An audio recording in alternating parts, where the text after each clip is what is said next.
peneliti itu tugasnya adalah untuk menaruh satu bata saja, tidak lebih. Karena prinsip dasar penelitian itu harus parsimoni. Parsimoni itu artinya sederhana.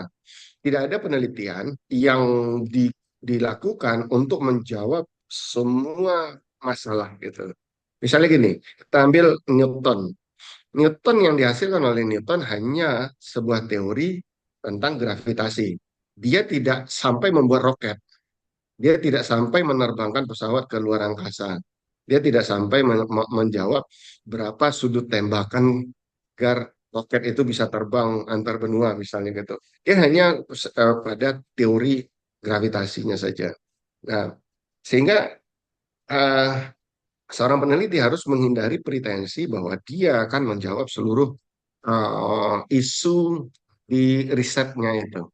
Sehingga makanya masalah penelitian itu ya harus spesifik dan yang akan dijawabnya adalah masalah penelitian itu saja. Kemudian yang keempat, maaf. Langkah-langkah mereview yang sistematis, Pak. Oh ya, langkah-langkah mereview sistematis yang pertama tentu pakai kita ikuti panduan yang ada di jurnal ya. Jurnal seharusnya punya panduan apa saja yang harus dinilai, poin-poin apa yang harus dinilai.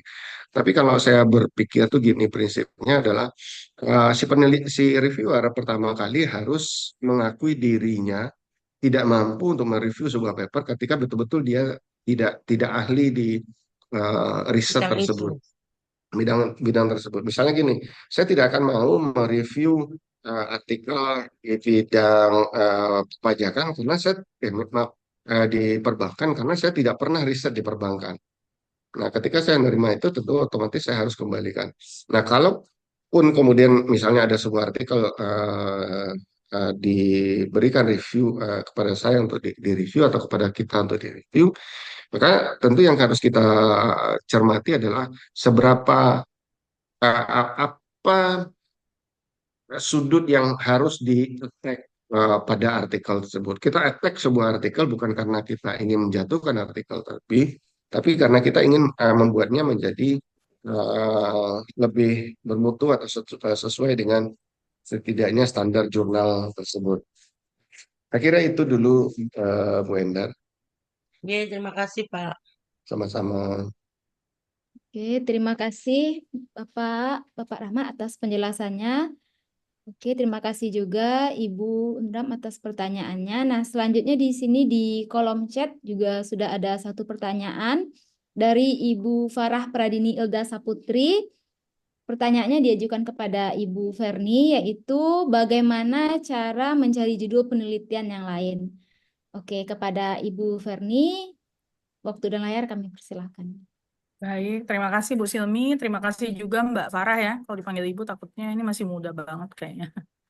Saya coba share screen lagi tentang sebentar research rabbit-nya. Oke.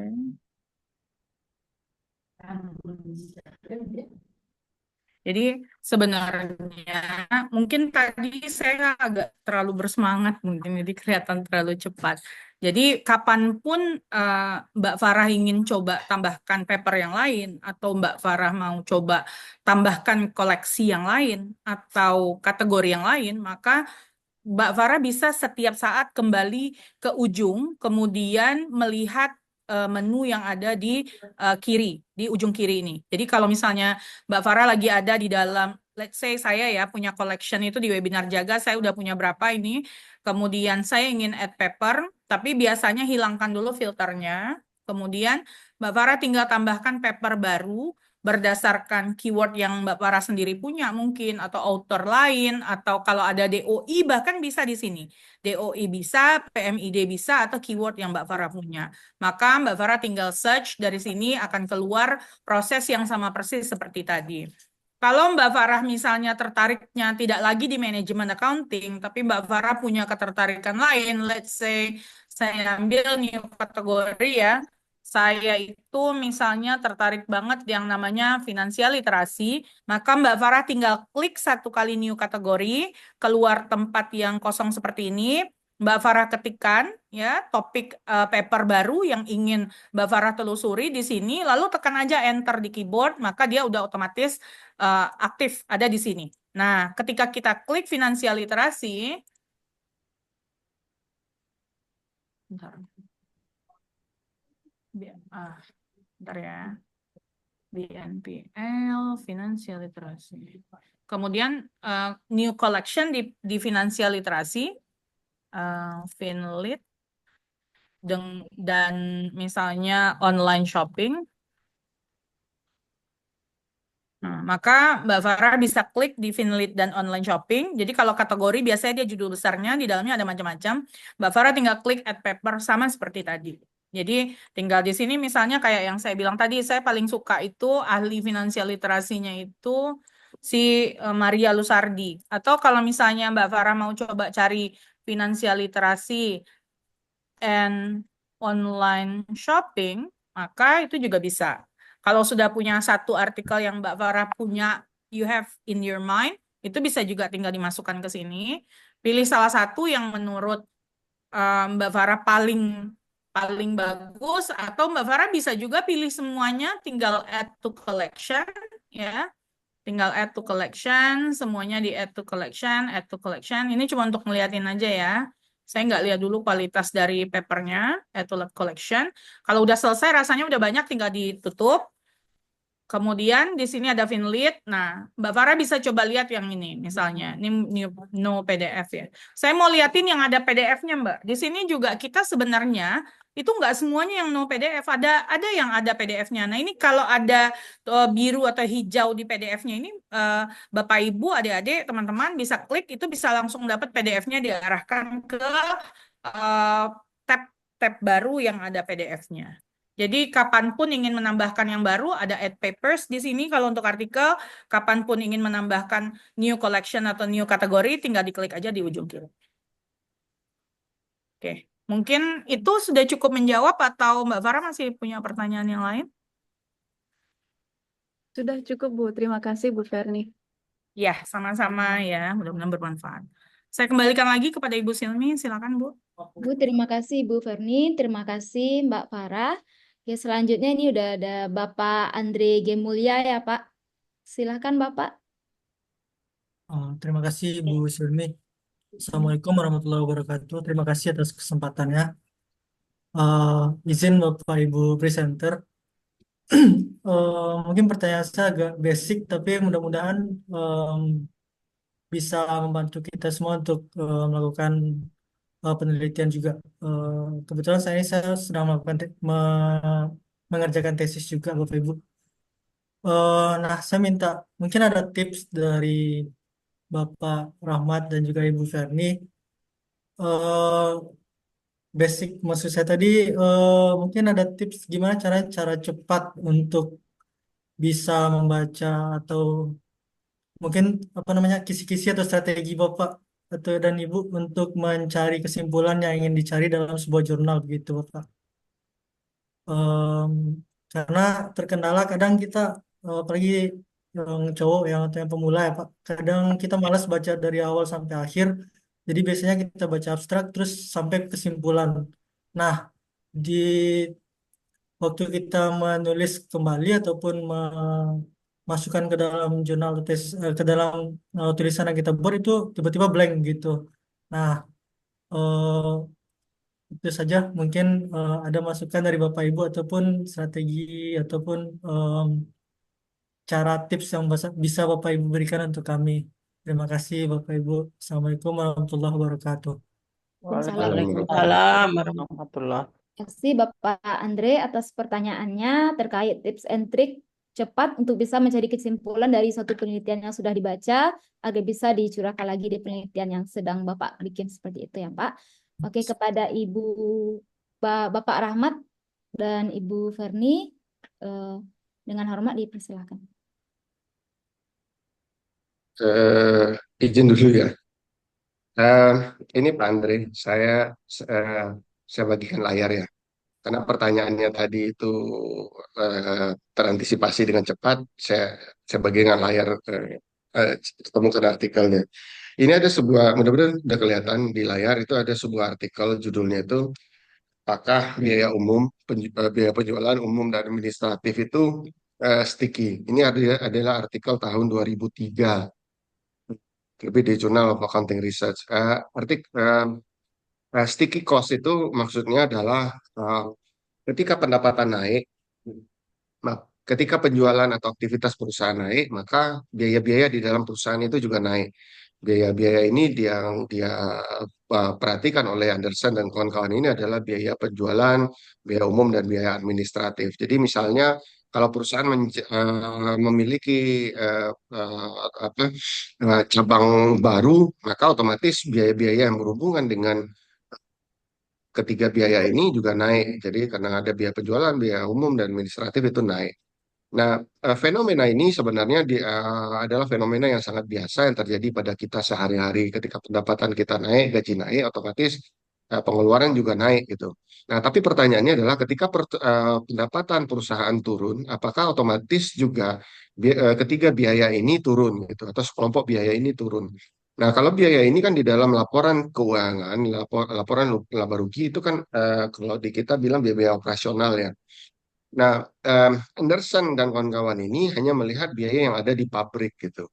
Nah, kalau ingin cepat, saya selalu memotivasi diri dan juga kepada mahasiswa, kalau ingin cepat menemukan masalah, para peneliti yang bagus itu dan peneliti yang baik itu, dia menyediakan satu ruang bagi peneliti lain setelah mereka, untuk menemukan future research gitu, untuk melanjutkan risetnya.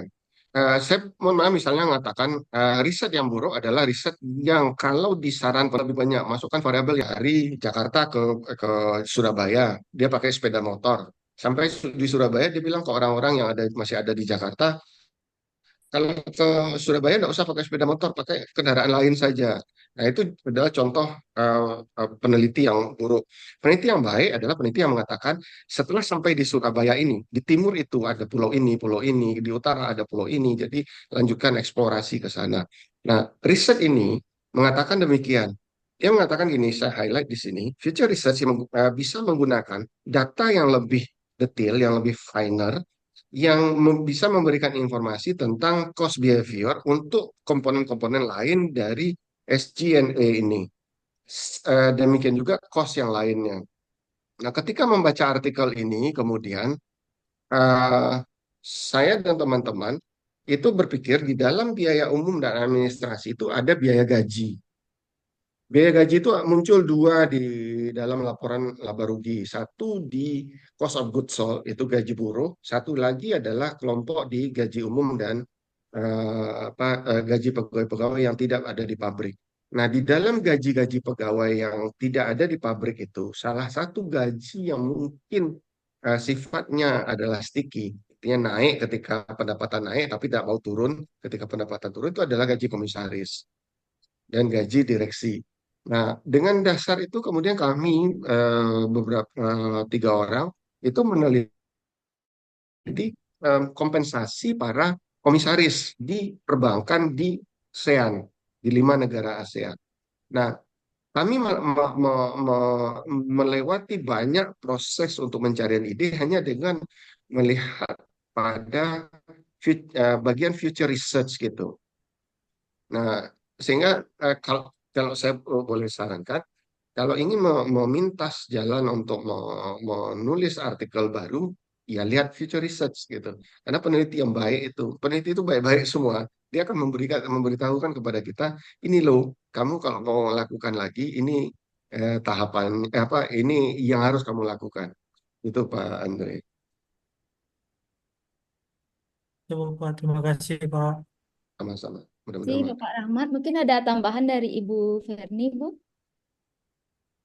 Baik, terima kasih Pak Andre atau Mas Andre ini atas pertanyaannya. Kalau saya mungkin yang lebih detail tadi sudah dijelaskan oleh Pak Rahmat ya.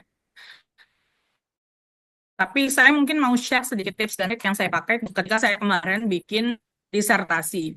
Pada dasarnya, kalau kita mau pakai AI itu udah banyak banget, Bapak Ibu, teman-teman yang bisa dipakai. Tapi memang inti dari penelitian itu adalah bagaimana kita membaca dan menyimpan poin-poin utama dari referensi yang sudah kita memakai AI ataupun alat lainnya. Anggaplah itu hanya sebagai alat, sementara pemahaman intinya itu ada di kita.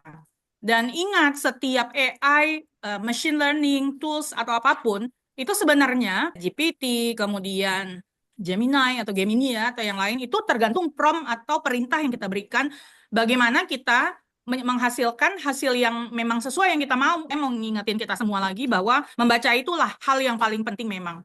Nah, akan tetapi ketika kita punya kesulitan membaca banyak sekali teks, banyak sekali referensi ya, nah itu bisa kita akali dengan cara-cara yang simpel dan sederhana. Saya mau share sedikit aja tentang apa yang saya lakukan ketika membuat disertasi. Saya nggak tahu apakah hal simpel ini nanti bisa bermanfaat untuk Bapak Ibu atau tidak, tapi saya coba karena begini, ketika kita punya banyak sekali atur yang sudah kita kumpulkan, biasanya itu kan kita suka masuk ke Excel, kemudian masukkan nama penulis, tahun, judul, variabel, dan sebagainya. Nah, for your information, hal tersebut sudah bisa Bapak Ibu lakukan hanya dengan beberapa kali klik dengan salah satu AI yang namanya SciSpace. Nanti Bapak Ibu mungkin bisa coba lakukan. Namun, kita kan butuh baca, kita butuh tahu, dan ketika kita sudah baca, menarik, kita catat di catatan tertentu, terus kita bingung lagi, ini yang mana dulu ya, gitu. Referensi yang mana ya yang ngomong tentang ini. Maka dari apa yang saya lakukan, saya bikin beberapa file yang di dalamnya ada tabel. Saya gunakan Microsoft Word karena Microsoft Word saya terhubung dengan Mendeley.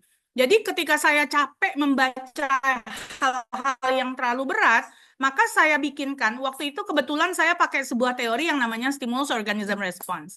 Untuk mengetahui posisi apa aja sih variabel yang sudah banyak dilakukan atau digunakan untuk penelitian berkaitan sama SOR itu di sisi stimulusnya, organism, sama responnya, maka saya setiap paper tidak saya baca banyak-banyak Pak Andre, tapi saya coba lihat variabelnya apa aja. Jadi ini khusus variabel. Variabel yang di stimulus apa aja, variabel yang di organism apa aja, dan saya langsung sematkan di sini Mendeley-nya menggunakan IEEE. Jadi kalau misalnya Pak Andre nanti datang ke pembimbing, Pak Andre bisa bilang, oh ternyata kalau kita ngomongin tentang konteks social commerce, yang paling banyak dan paling sering dipakai, Bapak bisa lihat di sini citasinya mana yang paling banyak. Berasal dari mana yang paling banyak. Oh ternyata marketing stimuli atau stimulus rangsangan pemasaran memang paling banyak dipakai di dalam konteks sosial. Ke bawah, Mendeley sudah melakukan, sudah menyediakan buat Bapak semua referensi yang Bapak butuhkan. Jadi ketika Bapak nanti memutuskan untuk menggunakan salah satu dari variabel yang ada di sini, semua apa namanya referensi yang Bapak punya itu udah bisa terdeteksi di bawah. Nah, ini kalau Bapak misalnya pengen tahu kata kunci, maka Bapak bisa ganti tabel ini dengan misalnya abstrak, kemudian kata kunci yang Bapak terima di sini bisa Bapak ganti dengan kata kunci, kemudian di sini bisa Bapak ganti dengan variabel apa saja, dan itu bisa, jadi ketika Bapak capek baca, Bapak tinggal fokus saja judulnya apa, atau misalnya abstraknya apa, di copy aja, kemudian keywordnya apa di sini, kemudian apalagi yang Bapak butuhkan informasinya, lalu Bapak tempelkan langsung referensi yang berasal dari Mendeley atau dari alat citasi lainnya atau model citasi lain yang bisa Bapak lakukan. Jadi ini insya Allah di saat-saat waktu kita tidak produktif, kita kelelahan, capek dengan membaca a bulk of kata gitu ya, kata-kata yang terlalu banyak, ini bisa membantu kita untuk kita tetap kerja. Jadi rasa bersalah di diri kita yang aduh udah saya udah seminggu kok kayaknya nggak ngelakuin apa-apa, kok kayaknya nggak ada yang bisa saya bawa. Dan ketika Bapak bawa ini ke pembimbing, mudah-mudahan ini juga bisa membantu Bapak dalam menjelaskan kenapa Bapak memilih variabel tertentu, kenapa penelitian ini menjadi penting untuk dilakukan, dan sebagainya. Mungkin itu yang bisa saya share, sedikit tips sederhana yang Bapak Ibu mungkin bisa lakukan. Terima kasih. Saya kembalikan kepada Ibu Sil. Terima kasih Ibu atas jawabannya. Bagaimana Bapak Andre? Terima kasih Bu. Ini mudah-mudahan nanti kami bisa minta penjelasan lebih detail Bu. Mungkin nanti saya ke Lima Manis dari Bu. Kebetulan saya di MM di Jati Bu. Oh Terima ya, kasih oke Pak Bu. Andre. Oke, terima kasih Terima kasih Bapak. Bapak.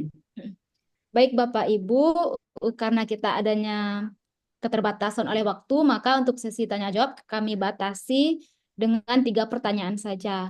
Oke, pada sesi selanjutnya itu akan ada kuis berhadiah dari Bapak Rahmat Febrianto kepada Bapak Rahmat. Waktu dan layar kami persilakan. Makasih Bu Silmi. Eh, Bapak dan Ibu mungkin mudah-mudahan ada manfaatnya.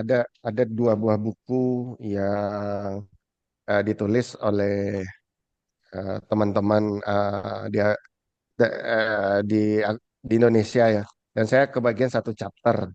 Nah, kuisnya kalau saya tadi berpikir karena kita webinar, mungkin yang pertama diberikan kepada apa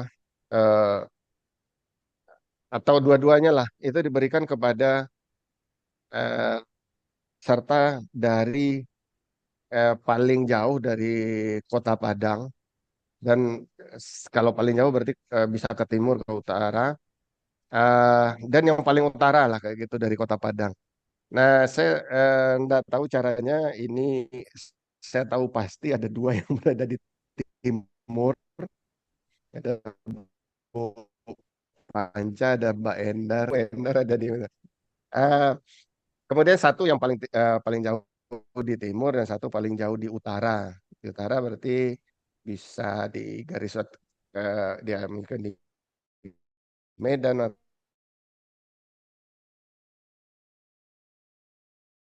otomatis kita saya tidak tahu gimana Bu Silmi apakah Sherlock-nya ke Bu Silmi atau Sherlock-nya di layar Boleh di atau kita percaya aja siapa yang paling timur posisinya sekarang dan siapa Mungkin yang di paling ruang utara. obrolan Pak Rahmat, silahkan Bapak Ibu Ya. yang berasal dari yang terjauh dari timur dan utara, silahkan bisa mengisi di ruang obrolan. Makassar. Makassar nih, Ibu. Ibu Mira dari Makassar, Bapak Nanti Rizky, Bu Silmi hitung jaraknya ya. ya Pak. Tuban dari Jawa Timur, Bapak Makassar. Rizky. Oke, ya. Oke. Berarti ada 2 nih. 3, Bu. Bapak Rizky dari 3. Tuban. Iya. Ibu Febrina juga dari Makassar, Bu, sama dengan Ibu Mira. Oke. Bukunya hanya ada 2. Dan yang Mataram, dari Pak. utara ada nggak? Mataram, Pak. Mataram kan jauh, Pak. Loh, Eh, aturannya sa- itu di ruang obrolan. Yang terdekat enggak Bu Silmi? Yang terjauh, Bu. Sudah yang dari Medan nggak ada ya? Ya, saya serahkan ke Bu Silmi aja untuk menentukan ini Jombang. Yang Eh, lebih dulu nanti chat itu alamatnya ada Bu Mira tuh, ya, yang lebih dulu tuh dari ya, Bu Makassar Mira. tuh. Dan kemudian ada Pak Rizky ya, Rizky Fauzian dari Tuban. Iya, Bu. Ibu Mira dan Bapak Oke. Rizky. 2 pengirim Oke, Baik. pertama. oke. Nanti Mung- japri Bu Silmi saja untuk alamat dia dikirim bukunya. Oke, untuk Ya. Ibu Mira dan Bapak Rizky Fauzi, selamat. Nanti untuk hadiahnya akan kami kirimkan langsung ke alamat Bapak Ibu. Nanti bisa dijapri aja di kolom chat untuk alamatnya ya, Ibu Mira dan Bapak Rizky Fauzi. Oke, terima kasih Bapak Rahmat. Oke, kemudian selanjutnya sebagai kesimpulan dari diskusi kita hari ini, kita dapat memahami bahwa literatur review itu adalah fondasi penting dalam penelitian dan alat bantu seperti Research Rabbit itu dapat sangat membantu kita mempercepat dan mempermudah prosesnya. Nah, dengan menguasai teknik Research Rabbit tadi dan kita bisa memanfaatkan teknologi yang ada, maka kita akan dapat menghasilkan penelitian yang lebih mendalam dan relevan, juga berkualitas. Oke, semoga materi ini bermanfaat bagi Bapak, Ibu, adik-adik mahasiswa. Kemudian sekali lagi kita ucapkan terima kasih kepada pemateri 1 kita, Bapak Dr. Rahmat Febrianto, kepada pemateri 2 kita, Ibu Dr. Ferni Juwita, atas ilmu yang sangat bermanfaat. Oke, semoga kami berharap informasi yang telah dibagikan hari ini dapat bermanfaat bagi kita semua dalam meningkatkan pemahaman dan keterampilan kita dalam melakukan kajian literatur. Semoga kita semua semakin termotivasi dan memanfaatkan alat-alat penelitian digital AI seperti Research Rabbit. Untuk menutup acara ini sebelumnya saya ingin untuk menyerahkan kembali acara ini kepada MC Ibu Isani Manzalfi. Banyak maaf dari saya jika ada kesalahan selama proses saya memandu acara ini. Akhir kata, Assalamualaikum warahmatullahi wabarakatuh. Waalaikumsalam. Waalaikumsalam warahmatullahi Warahmatullahi wabarakatuh. Baiklah, Bapak Ibu, Alhamdulillah. Terima kasih kepada Ibu Silmi dan Bapak Ibu pemateri hebat pada hari ini yang telah menyampaikan seluruh materi terbaiknya pada hari ini. Semoga semua ilmu yang telah disampaikan oleh Bapak Dr. Rahmat Febrianto dan Ibu Dr. Ferni Juwita dapat bermanfaat bagi Bapak Ibu semuanya. Wah, saya merasa appreciate sekali karena tadi ya saya dengar ada dari Makassar, dari Mataram. Wow, ini sangat jauh sekali. Kami tunggu ya Bapak Ibu artikelnya di Jaga. Kita insya Allah akan terbit di bulan Desember ini. Baik. Untuk penyerahan sertifikat selanjutnya sebagai ucapan terima kasih kami kepada Bapak Ibu pemateri dan juga Ibu moderator, sertifikat akan diberikan oleh Ibu Ketua Departemen kami, Ibu Rita Rahayu, PhD.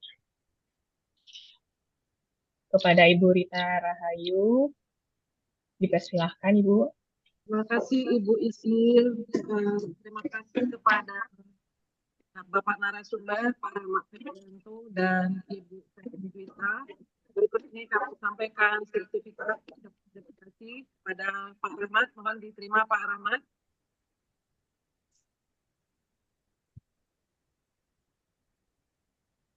Alhamdulillah. Terima kasih banyak Pak Rahmat. Semoga ilmu yang Bapak berikan ini bisa bermanfaat dan apa yang Bapak sampaikan ini juga bisa dipahami dengan baik dan juga bisa digunakan oleh peserta untuk meningkatkan penulisan artikelnya nanti. Terima kasih. Kemudian yang kedua, sertifikat ucapan terima kasih juga kami berikan kepada Bu Dr. Ferni Juwita. Terima kasih Bu Ferni atas arahan dan juga informasi dan juga atas segala ilmu yang diberikan ya terkait dengan pemanfaatan riset rabbit untuk literatur review. Terima kasih Terima kasih kembali Ibu Kadir. Oke, terima kasih. Ya, saya kembalikan ke Bu Ihsani Manzalfi. Satu lagi untuk moderator hebat kita, Ibu Rita. Oh ya, kepada Bu Silmi juga mohon diterima ucapan terima kasih sebagai moderator yang telah mengarahkan dan memberikan pencerahan juga tadi ya, memberikan kesimpulan yang bisa dipahami. Terima kasih Bu Isil, mohon diterima. Baik Ibu. Terima kasih Ibu Rita Rahayu.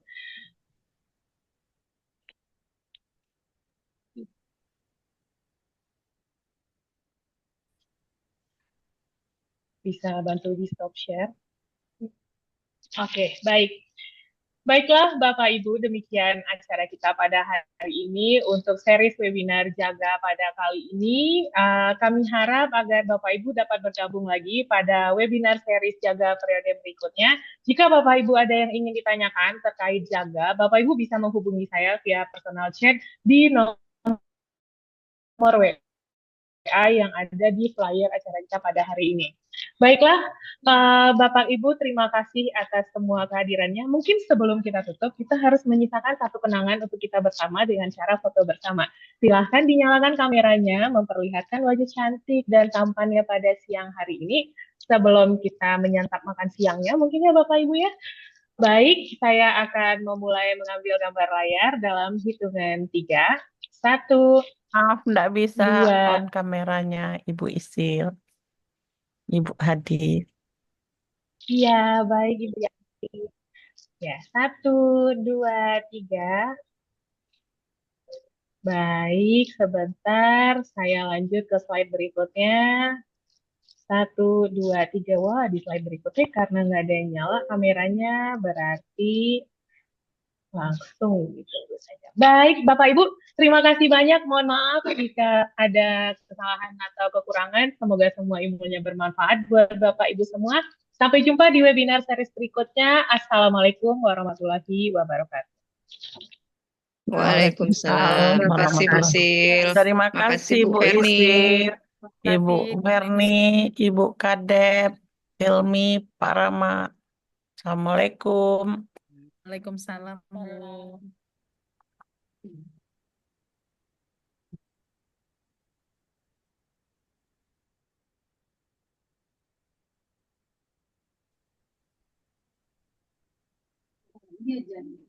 Teknis.